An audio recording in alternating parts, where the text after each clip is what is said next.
Hello बच्चों, इस question में हमें एक क्वाड्रेटिक इक्वेशन गिवन है जिसमें x का कोएफिशिएंट 2a और कांस्टेंट में 3a आ रहा है और हमने possible values of a find out करनी है।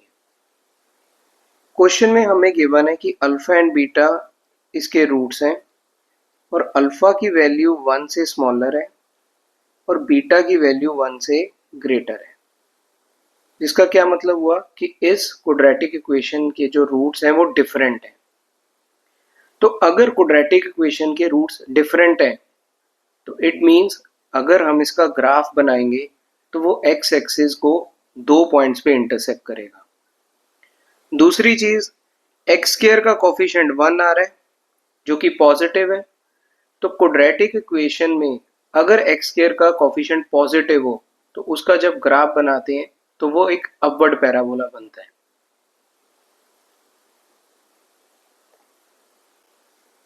सो इस इक्वेशन के अगर रूट्स अल्फा एंड बीटा है, it means graph x axis को अल्फा कॉमा 0 और बीटा कॉमा 0 पे इंटरसेक्ट करेगा।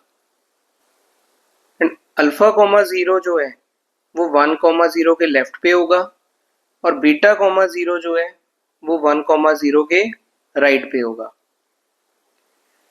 ग्राफ पे अगर हमने कोई भी इन जनरल पॉइंट मार्क करना हो उसे हम कैसे करते हैं, एक्स कॉमा वाई, जिसको फर्दर हम x comma F of x भी लिख देते हैं।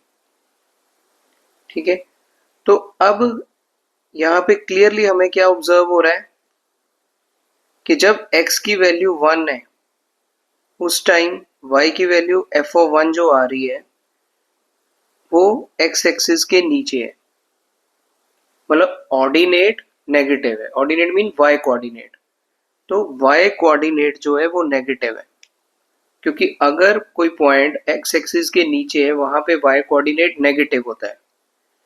सो एफ ऑफ एक्स क्या हमारा, ये जो क्वाड्रेटिक पॉलिनोमियल है ये हमारा एफ ऑफ एक्स है। तो क्लियरली हमें फिगर से ये पता चल रहा है कि एफ ऑफ 1 लेस देन 0 है। तो एफ ऑफ 1 अगर लेस देन 0 है तो एफ ऑफ 1 जब मैंने कैलकुलेट किया वहां से ए की वैल्यू क्या आ गई, लेस देन -11/5। तो ए बिलोंग्स टू -∞ टू -11/5। क्लियर बच्चों?